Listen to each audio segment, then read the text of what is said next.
Yan, magandang araw po sa ating lahat. At tayo po ay salamat sa Panginoon at tayo na naman po ay nasa panibagong buwan ng Agosto. At itong buwan na ito ay panigurado na punong-puno na naman ng pagpapala ng Panginoon. So siguro po bago natin simulan yung ating buwan ay nais ko lang po na magbahagi ng isang verse mula sa banal na aklat ng Panginoon. Siguro maganda po natin itong pagnilay-nilayan bilang panimula ng ating araw ngayong buwang ito. So, ito po ay ang Mateo 6:33. Sabi po dito, ngunit higit sa lahat ay bigyang halaga nyo ang kaharian ng Diyos at ang pamumuhay ng ayon sa kanyang kalooban. At ibibigay niya sa inyo ang lahat ng mga bagay na ito.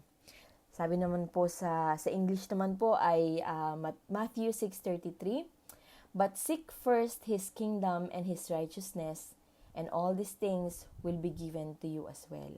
Ayan. So napakagandang imbitasyon po sa atin ng ating Panginoon, na kilalanin natin siya, bigyan natin ng halaga yung pagkilala sa Panginoon, bigyan natin ng oras yung pagkilala sa Panginoon, at ang lahat ng ating mga pangangailangan ay ibibigay niya sa atin. So, ganda po na makilala natin ang Panginoon, dahil kung tayo po ay dumaraan sa iba't ibang sitwasyon ng ating buhay, meron po tayong malalapitan sa pagkilala natin sa Panginoon. Kasi kung hindi po natin siya kilala, hindi po natin malalapitan ang Panginoon eh. Laging ang takbo po natin ay sa mga kakilala natin, sa pamilya natin, sa mga kaibigan natin. Pero kung bibigyan mo ng halaga yung pagkilala sa Panginoon, dun mo malalaman na ang Panginoon pala ay nagpapagaling.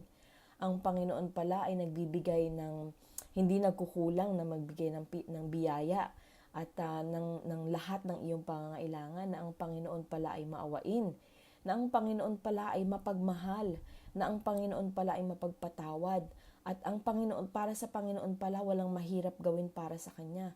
Sa Panginoon pala walang imposible. Pero ang lahat ng bagay ng ito po ay hindi natin malalaman kung hindi natin kikilalanin at sasaliksikin ang Panginoon. So, I encourage everyone na tayo po ay patuloy na magbasa ng kanyang salita, dahil sa pamamagitan po ng ating pagbabasa, dun po natin makikilala at lalalim po ang ating pagkilala sa Panginoon.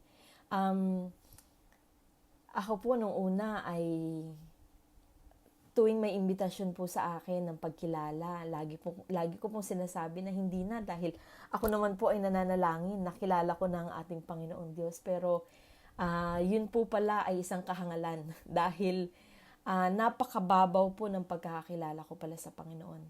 Hindi lang po ang Panginoon ay nagdadasal ka dahil may kailangan ka.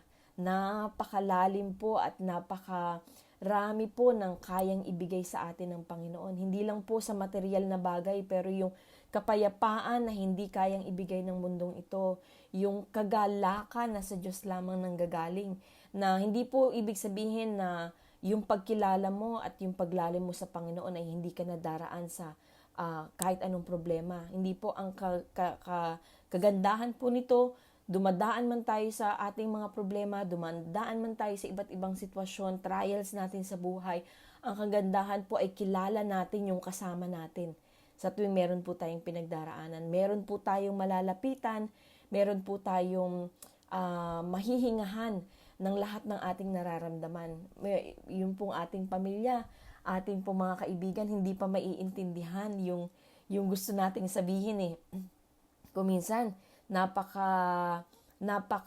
kumbaga para sa atin ay napakabigat. Pero oras na lumapit ka sa Panginoon, kumbaga kilala ka ng Panginoon yung kaibuturan ng puso natin. Kitang-kita yan ng Panginoon. Kung ano yung nararamdaman mo, patak pa lang ng luha mo mula sa mata mo, alam na ng Panginoon yung pinagdaraanan mo.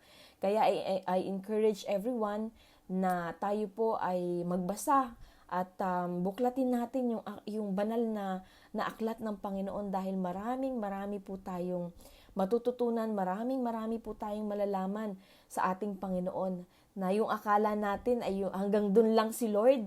Hindi po, napakalalim po at napakadami pa nating hindi nalalaman sa Kanya. And I tell you, kapag sinimulan nyo po na salaksikin at bigyan ng halaga ang kaharian ng Panginoon, lahat ng pangangailangan mo, hindi ka pa nagsasalita, alam na kaagad yan ng Panginoon. So, yun lang po ang aking maibabahagi sa inyo.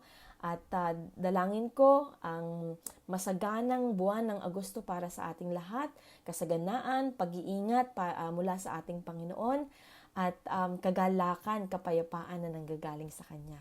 Ayun po, maraming salamat at God bless all.